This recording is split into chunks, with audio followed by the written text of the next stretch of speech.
Pada malam hari ini tentu kita akan membahas perbincangan anak-anak muda yang tentunya nggak kalah menarik dari tema sebelumnya.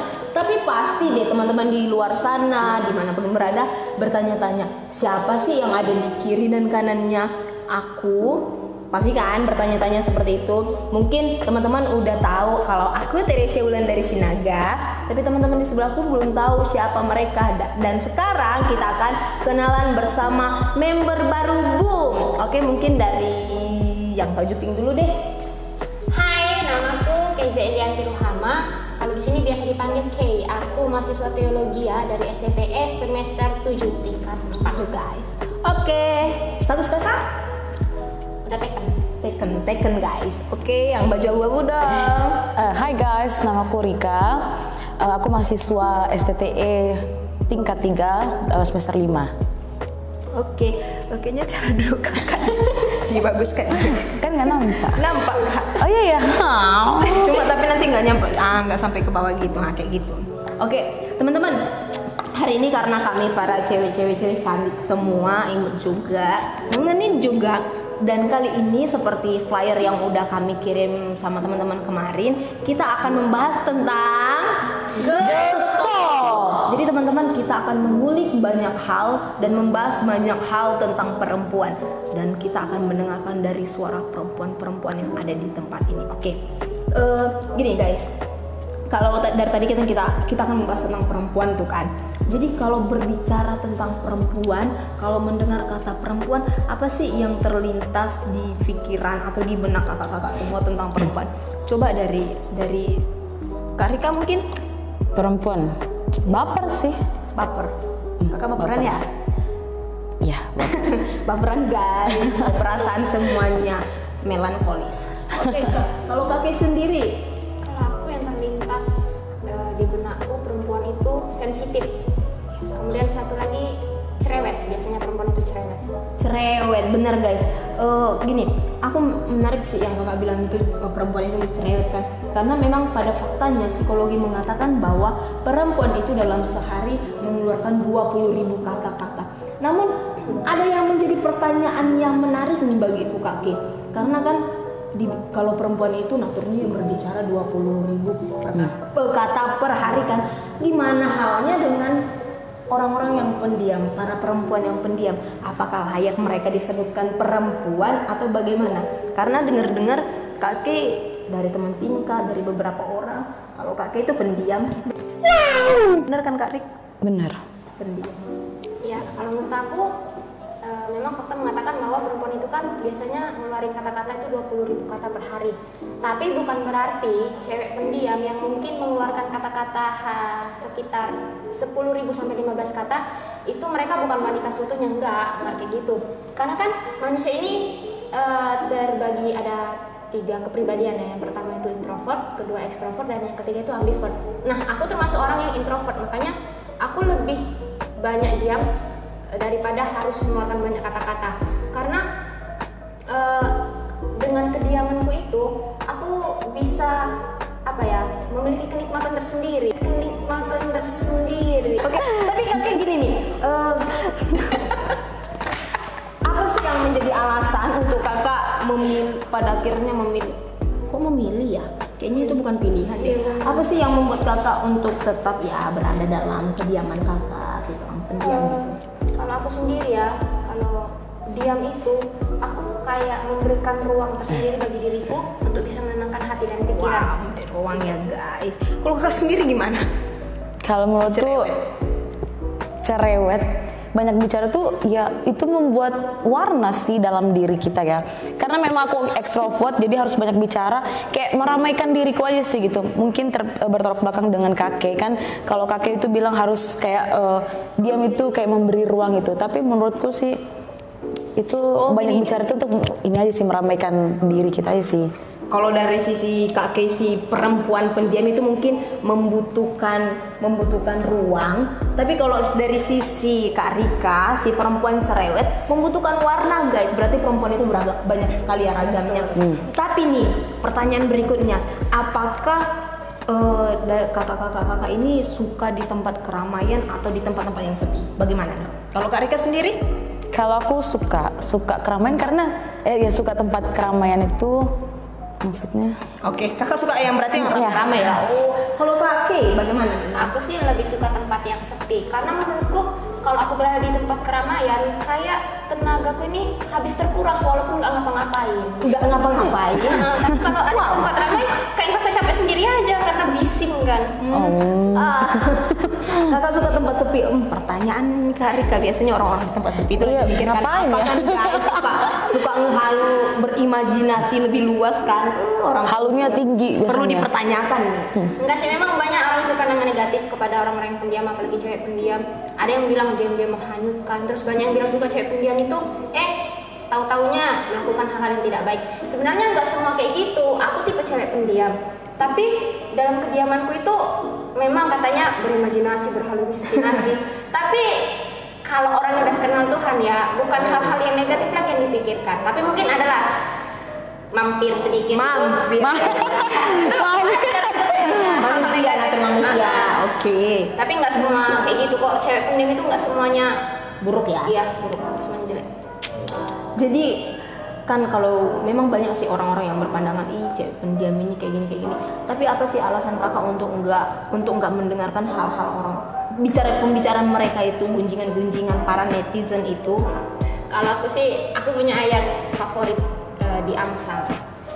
Ini dari sisi tadiahnya ya. Jadi Amsal 10 ayat 19 itu mengatakan siapa yang banyak bicara pasti terdapat pelanggaran, tapi siapa yang menahan bibirnya dia berakal budi. Nah, tapi maksudnya bukan berarti orang yang banyak bicara itu nggak ada akal budinya, enggak. Tapi kalau dia bisa mengelola pembicaraannya itu dengan hikmat, itu pasti juga akan menjadi berkat bagi orang lain. Tapi kalau aku pribadi sih, memang pada dasarnya aku nggak suka ngomong. Ya jadi aku bilang yang penting aja, dan itu ya yang harus membangun orang lain. Berarti lebih bijak lah ya bagi orang-orang yang suka berbicara, yang cerewet lebih bijak lah berbicara seperti itu. Kata-kata. Oke, mantap guys. Jadi kakak-kakak, saat ini aku akan membagi kita ke dalam dua sesi dong guys. Pertama, aku akan munculkan beberapa statement dari suara perempuan yang ada di luar sana, bahkan dari suaraku sendiri mengenai perempuan. Nanti kakak-kakak harus jawab setuju atau tidaknya dan memberikan alasan. Nah, yang kedua kita akan masuk ke dalam sesi key card. Nanti aku jelasin deh kalau kita udah masuk ke sesi kedua. Yang pertama dulu ya. Oke. Ya, statement yang pertama. Wanita berusaha menjatuhkan lawan mereka secara verbal. Kak Rika? Verbal itu seperti kata-kata kan? Yes, kata-kata. Setuju sih, karena Dulu Kak mungkin. Bisa minum ya? Karena nih rata-rata sih wanita di luar sana itu kalau misalkan nih punya musuh nih, akan punya musuh nih. Contohnya aku sama kamu ya. Kita musuhan, pasti mereka tuh untuk menjatuhkan si musuhnya itu dengan kata-kata, yaitu dengan makian lah, bla bla bla semacam, kamu itu kayak gini, pasti seperti itu sih. Wanita di luar juga pasti kayak gitu. Itu senjata mereka untuk menjatuhkan musuhnya. Wow, kata-kata ya guys. Ya, dengan kata-kata. Nih pertanyaan berikutnya, apakah dalam hal tersebut kakak adalah korban atau pelaku? Dua-duanya sih, balance. Satu kata untuk kakak bertobat ya guys. Oke, next statement kedua. Perempuan sering membandingkan diri dengan perempuan lain. Kak Kay? Ya, aku setuju dengan statement ini bahwa perempuan itu sering membandingkan dirinya dengan perempuan lain. Karena berdasarkan diriku sendiri dan juga beberapa teman yang pernah cerita sama aku, memang cenderung perempuan itu dia lebih suka membandingkan diri dengan orang lain. Misalnya kan kadang dunia ini bukan kadang sih, memang dunia ini menetapkan standar kecantikan bagi wanita.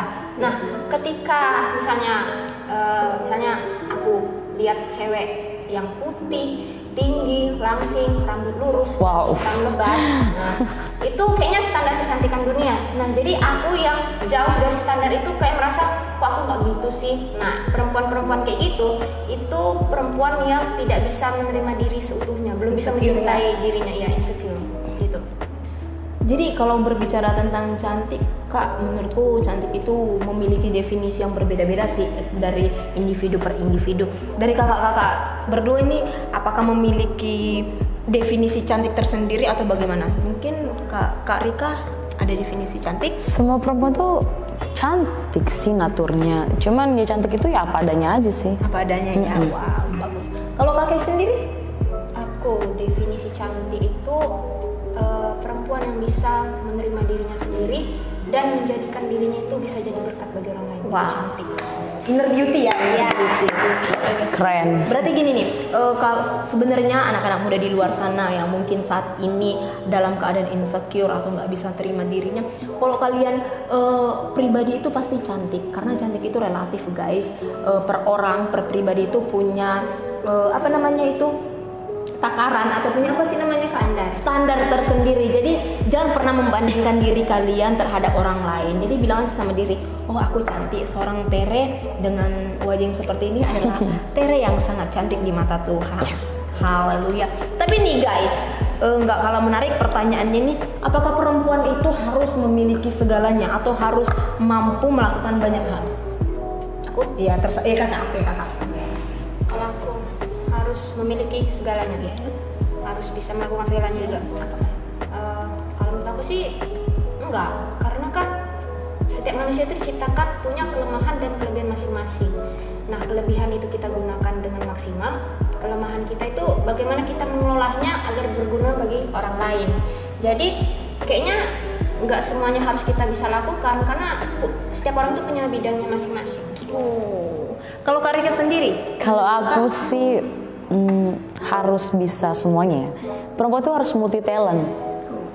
Gak hanya bisa di satu bidang aja, jadi harus bisa semua. Karena kan perempuan tuh nantinya akan menuju rumah tangga gitu kan, dia akan berkeluarga. Jadi perempuan itu harus bisa semuanya gitu. Itu pendapat aku ya. Berarti ya intinya tetaplah jadi perempuan yang bijak ya, yang mampu mengontrol atau mampu menempatkan diri kita pada suatu situasi yang mungkin berbeda-beda. Oke guys, sekarang kita ke statement berikutnya. Perempuan selalu benar. Kak Rika? Enggak setuju. Why? Karena perempuan itu enggak semuanya benar. Dia pasti pernah juga melakukan kesalahan. Mungkin kalau misalkan dibilang perempuan itu selalu benar itu mungkin dalam suatu hubungan ya. Kalau misalkan di suatu hubungan si ceweknya marah gitu kan, marah kan, atau dia ngambek gitu kan, pasti cowoknya langsung bilang, iya aku minta maaf, aku mengalah, kamu benar kok gitu, aku yang salah. Itu karena kenapa dia dibilang cewek itu selalu benar? Supaya si cowoknya itu ngalah aja gitu, supaya suatu keributan itu nggak membesar lagi. Tapi sebenarnya perempuan itu nggak semuanya benar. Ada juga kok perempuan yang di luar sana mau mengakui kesalahannya. Berarti sebenarnya cowok aja yang nggak mau ribet ya. Terus ya juga sih, karena memang perempuan itu manusia juga toh. Manusia nggak pernah luput dari kesalahan kan, seperti itu. Dan statement berikutnya, perempuan itu lemah. Oke? Nggak, aku nggak setuju. Why? Karena nggak semua perempuan itu lemah, tapi memang ada di beberapa sisi mereka lemah, tapi nggak semuanya. Aku pernah baca bahwa ketangguhan dan kegigihan seorang perempuan itu udah terbukti dalam berbagai pengalaman.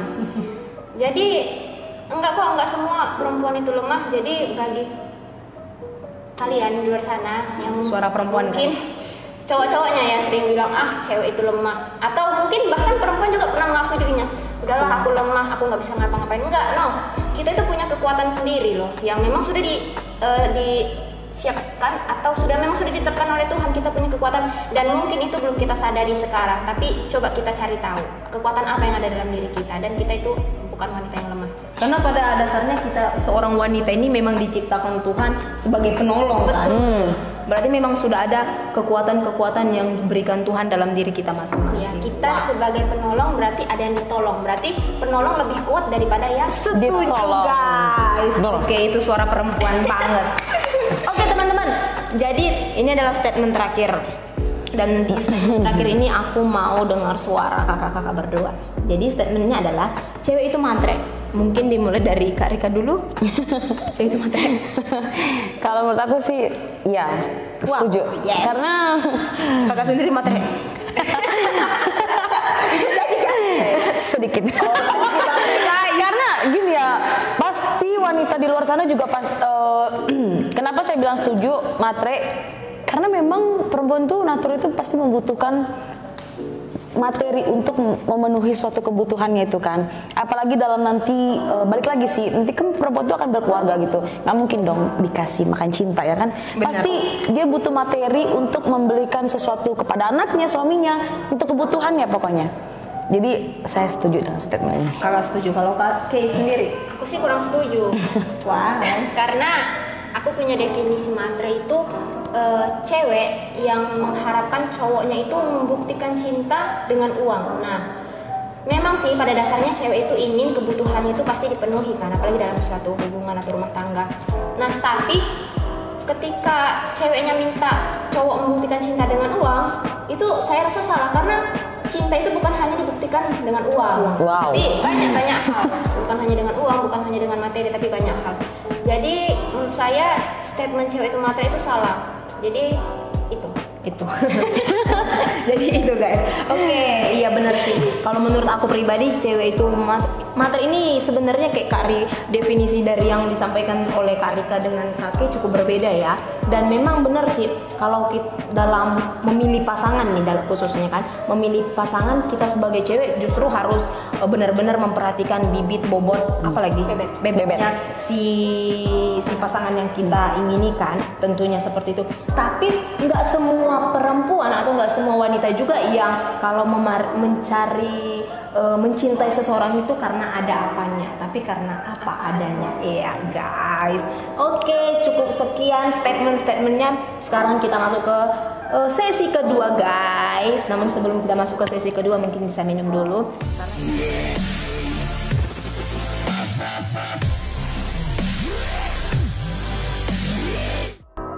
Jadi guys, di sini aku udah siapkan beberapa kartu yang isinya adalah pertanyaan-pertanyaan guys. Ini jatuh dulu nanti dia. Oke, ini ada beberapa kartu yang isinya pertanyaan. Jadi kartu-kartu ini Menjebak nggak nih? ya menjebak. Enggak, kartu-kartu ini akan berisi tentang pertanyaan perempuan. Pokoknya semua pertanyaan yang ada di kartu ini semua itu berkaitan dengan perempuan. Karena tema kita pada saat ini adalah apa Kak Rika? Girls talk. Girls talk. Rika doang yang ditanya. Saya jangan. Oke, maaf, jangan lamelan. Oke, aku akan kacau dulu. Oke, kakak-kakak harus memilih kartu-kartu ini. Dan oke, sekarang coba dimulai dari kakek, pilih satu kartu, nanti ada jawab pertanyaan, terus kakak jawab. Aku pilihnya. Oke. Apakah semua perempuan itu bijaksana? Oke guys, dijawab. Menurutku belum semua perempuan itu bijaksana. Why? Karena kalau melihat kehidupan sekarang, kalau kita lihat berita-berita ataupun kasus yang pernah kita semua dengar, bahwa banyak perempuan muda itu yang memilih untuk mengakhiri hidupnya. Kenapa? Mungkin banyak hal yang menyebabkan itu. Yang pertama mungkin gara-gara putus cinta. Yang kedua dari keluarganya berantakan. Itu bisa membuat seseorang itu menjadi depresi, sehingga memilih untuk mengakhiri hidupnya. Nah, aku yang seperti itu, aku Aku rasa sih bukan.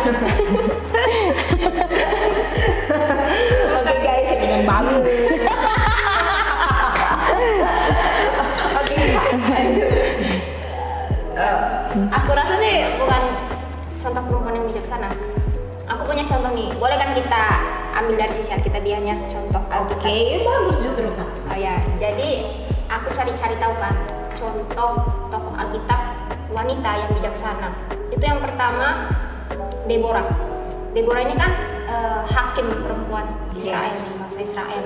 Nah, ketika dia mau perang, di situ pokoknya adalah cerita Deborah dengan Barak. Di situ makna rohani yang bisa diambil bahwa kebijaksanaannya, bahwa si Deborah ini tidak menggantungkan dirinya itu kepada orang lain, tapi dia mengandalkan Tuhan. Itu contoh perempuan yang bijaksana. Ada lagi Kak? Ada. Yang kedua itu Hana. Itu ada kisahnya di 1 Samuel. Di situ bagaimana ia bergumul, tidak memiliki anak, tapi dia datang berdoa kepada Tuhan. Nah, contoh wanita yang bijaksana yaitu dia menyerahkan semua pergumulannya itu kepada Tuhan. Jadi dia menyerahkan segala pergumulan itu kepada Tuhan. Nah, contoh yang ketiga ini menurutku yang paling perfect lah. Itu namanya Abigail. Itu teman-teman bisa baca kisahnya itu di 1 Samuel pasal yang ke-25. Di situ ada cerita tentang Daud, Abigail dan Nabal. Nah, bisa baca sendiri nanti. Di situ kebijaksanaan yang bisa kita ambil. Yang pertama itu dia mampu menutupi kebodohan suaminya. Yang kedua, dia mampu meredakan amarah orang lain. Nah, biasanya kan perempuan ini sering dibilang sebagai kompor gas kan? Bukan sering dibilang sih, memang pada kenyataannya kompor gas 12 kilo guys. Memang kenyataannya perempuan itu suka menjadi kompor gas kalau misalnya ada masalah. Kompor meleduk. Tapi Abigail ini enggak, bukan perempuan yang kayak gitu. Karena kebijaksanaannya dia mampu meredahkan amarah orang lain. Wow, bijaksana sekali. Sepertinya itu adalah gambaran dari seorang Teresa Ulan dari Sinaga. Seperti aku juga kayaknya. Setuju. Aku juga. Oh, berarti seperti kami bertiga adalah wanita-wanita bijak, guys. Amin. Amin. Oke, Kak Rika, sekarang adalah kesempatan Kakak memilih kartunya. Aku pilih ini deh. Oke, warna hijau. Apakah wanita yang sudah rusak masih berharga? Keren juga ya pertanyaannya. Apakah wanita yang sudah rusak masih berharga? Menurut aku sih masih berharga. Aku setuju dengan statement ini. Kita mau lihat dari pandangan dunia dulu ya. Mungkin kalau misalkan pandangan dunia itu melihatkan wanita yang sudah rusak itu tuh nggak ada apa-apanya lagi kan. Ibaratnya seperti sampah yang udah dibuang ke tong sampah yang ya udah gitu, sampah masyarakat gitu. Tapi sebenarnya wanita rusak itu bagaimanapun kondisinya dia, apapun dia itu tetap berharga di mata Tuhan. Wow. Gitu. Seperti tertulis di kitab Yeremia Yesaya 43 ayat 4. Aku akan bacakan untuk kalian semua ya. Yesaya 43 ayat 4. Nah, dia dibilang seperti ini. Oleh karena engkau berharga di mataku dan mulia, dan aku ini mengasihi engkau, maka aku memberikan manusia sebagai gantimu dan bangsa-bangsa sebagai gantinyamu. Nah, di kitab ini juga dibilang gitu, karena manusia rusak pun juga tetap berharga di mata Tuhan. Tuhan tetap mengasihi, memberikan kesempatan kembali untuk si wanita itu. Benar-benar sih setuju dengan, apalagi Kakak ingat gak sih cerita itu yang Yesus bersama dengan perempuan berzina yang kan waktu itu ada beberapa orang yang pengen lempari dia pakai batu, tapi kata Tuhan pergilah dan jangan berbuat dosa lagi. Jadi intinya berarti dalam hal itu meskipun dia udah berbuat zina, tapi Tuhan masih memberikan kesempatan dia untuk kembali bertobat, dan berarti setiap manusia itu berharga deh di mata Tuhan. Karena Tuhan itu juga Maha Pengampun. Benar. Gitu.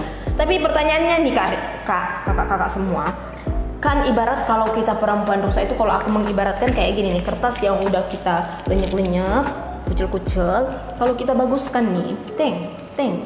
Kalau ini dari pandangan dunia ya, dia nggak bisa rapi lagi kayak yang kartu ini, dia nggak bisa rapi lagi. Dia ini kan ada bekas-bekasnya. Gimana ibarat kartu ini adalah manusia atau perempuannya? Gimana sih cara perempuan-perempuan yang sudah rusak, udah klenyek-klenyek ini untuk menghadapi atau menanggapi pandangan-pandangan dunia seperti itu? Atau mungkin Kak Kay? Aku coba jawab. bagaimana perempuan yang dalam tanda kutip sudah rusak itu menyikapi pandangan dunia yang sangat negatif kepada dirinya. Kalau aku ya secara pribadi, kalau misalnya perempuan itu udah datang dan mengakui dosa kepada Tuhan, berarti dia sudah mengenal Tuhan itu dengan benar. Dan pasti kalau sudah memiliki pengenalan yang benar akan Tuhan, dia bisa menanamkan dalam hati dan pikirannya bahwa dia adalah orang yang berharga. Karena keberhargaan seorang perempuan itu bukan ditentukan dari kesempurnaan, bukan ditentukan oleh apa kata orang lain, tapi keberhargaan seorang perempuan itu ditentukan apa kata Tuhan. Jadi saya rasa nggak perlu sih dengerin apa kata orang, cukup dengar apa kata Tuhan gitu. Wow, luar biasa sekali. Memang benar sih, kalau memang kita mau melihat diri kita ini hina banget sih kalau dari sudut pandang dunia. Tapi teman-teman, hari ini kami mau katakan bahwa mungkin teman-teman muda di luar sana yang minta maaf udah pernah jatuh ke dalam dosa seperti itu, atau jatuh dalam pergaulan bebas, jangan pernah merasa bahwa aku nggak ada guna lagi, aku udah seperti ini, udah hina. Tapi coba datang kepada Tuhan, mengakui setiap dosa-dosanya, maka pasti Tuhan berikan pengampunan, dan pasti Tuhan bakal berikan kesempatan untuk kembali kita bisa bangkit dari kejatuhan kita seperti itu. Oke guys, sekarang kita akan ini nih, tadi kan kakak-kakak udah ambil kartu masing-masing kan, jadi sekarang ini udah kan, ini mana punya kakak tadi udah. Jadi sekarang aku bakalan ngambil satu kartu yang akan kakak-kakak berdua jawab. Jadi masing-masing harus memiliki pendapat masing-masing. Oke? Memilih capcicuk, kembang, kucuk, pilih mana yang mau dipilih. Oke. Oke. Bagaimana pendapatmu tentang anak perempuan yang kehilangan sosok seorang ayah atau tidak dekat dengan ayahnya? Nih guys, kalau nggak percaya. Oke, dari Kak Kay dulu coba. Bagaimana pendapat kakak sepertinya? Bagaimana anak perempuan yang tidak memiliki sosok seorang ayah lagi atau tidak dekat dengan ayahnya? Aku pernah baca fakta psikologis sih, mengatakan bahwa psikologis anak perempuan itu sangat dipengaruhi oleh peran seorang ayah. Nah, memang sosok seorang ayah itu bisa mengajarkan kepada anaknya, khususnya anak perempuan, untuk menjadi pribadi yang tangguh, untuk menjadi pribadi yang mandiri. Nah, kayak mana dengan orang-orang atau anak perempuan yang sudah tidak merasakan lagi kehadiran sosok seorang ayah? Memang berat. Aku kesaksian sedikit. Pada tahun 2014 bapakku dipanggil Tuhan. Nah, itu aku masih kelas 2 SMP. Nah, di tengah-tengah dunia yang keras dan semakin jahat ini, tentunya sangat susah bagi anak perempuan ketika tumbuh dewasa itu tanpa sosok seorang ayah. Karena banyak sekali hal-hal yang yang jahat lah, yang bisa mungkin membawa kita anak perempuan ini untuk jatuh ke dalam dosa. Tapi satu hal yang aku ingat, walaupun bapakku udah nggak ada lagi di dunia ini, tapi aku masih punya bapak yang di sorga, dia yang setia dan tidak pernah meninggalkan aku. Setuju guys. Oke, benar banget. Kalau Karika sendiri gimana menanggapi pertanyaan ini? Agak berat sih untuk menjawabnya ini. Kenapa guys? Atau aku bantu untuk Dan agak sedikit sedih, agak ada melo-melonya. Atau mungkin punya pengalaman sama kayak terjadi, aku nggak tahu loh itu. Padahal udah tahu. Pura-pura aja guys. Oke. Karika atau punya pengalaman mungkin atau bagaimana? Ya, aku pernah sih berada di pertanyaan ini. Bagaimana pendapatmu yang yang nggak dekat dengan seorang ayah?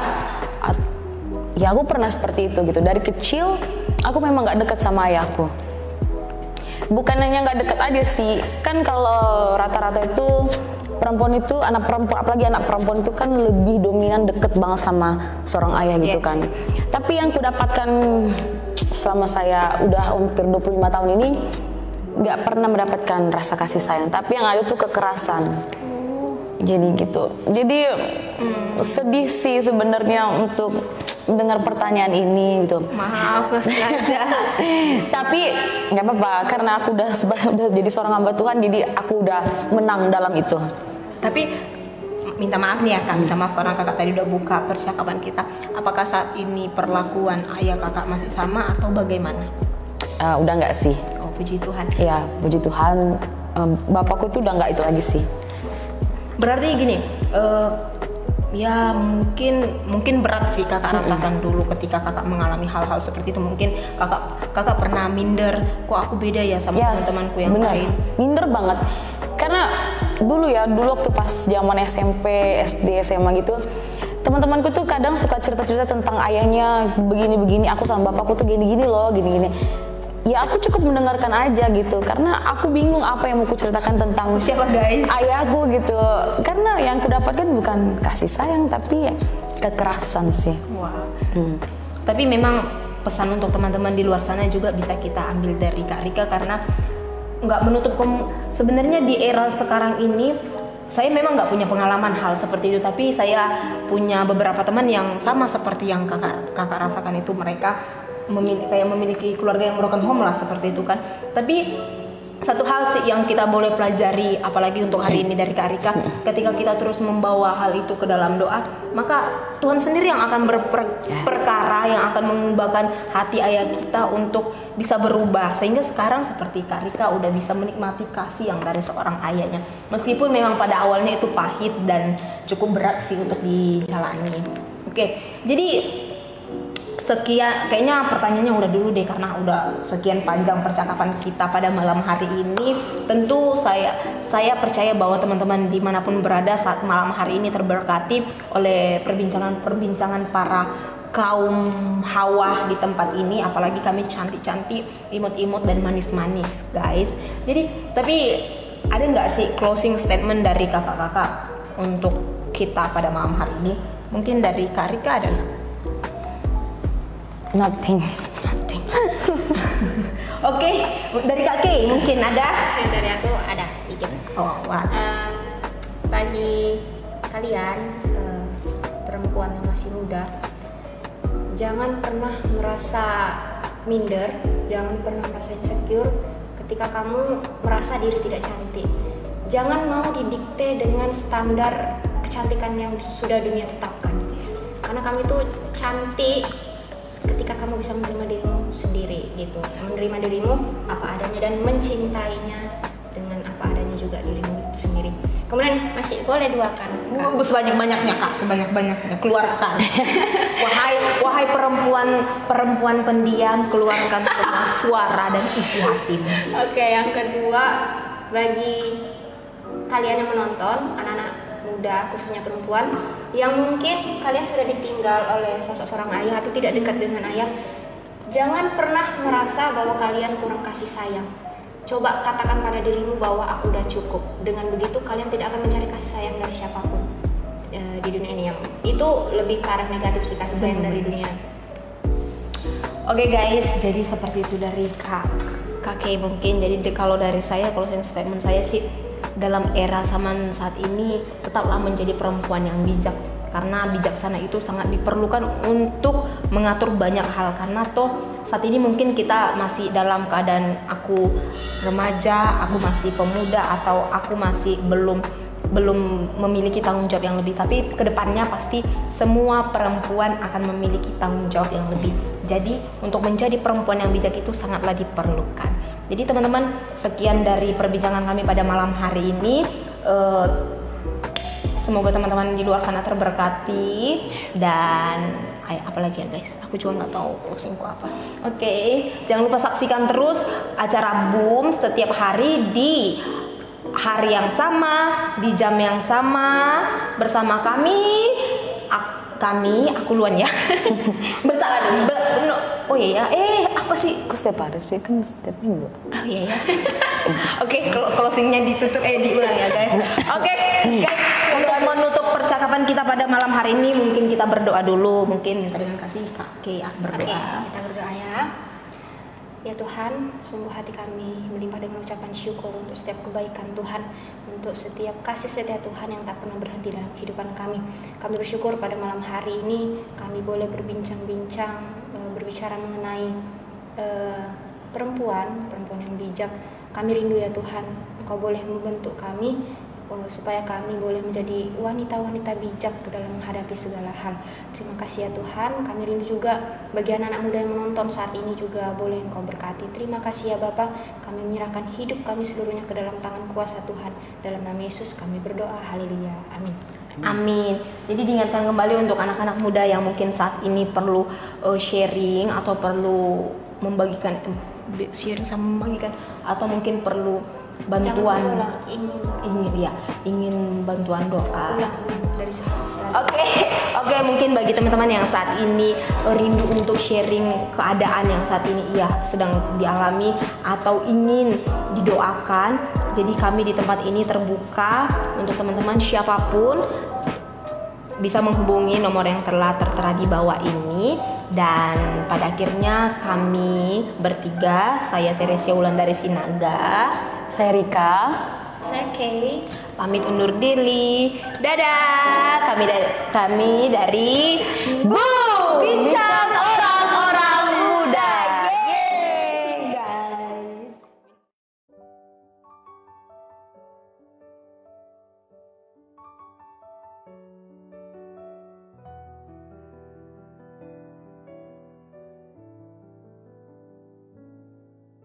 Saat mataku memandang keajaiban karyamu,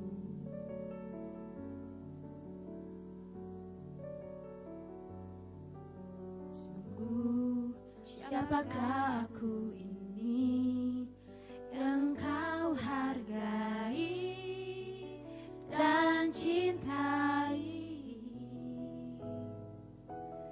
Selalu saat ku pikirkan kebaikanmu, tak pernah ku kekurangan. Saat ku renungkan kesetiaanmu,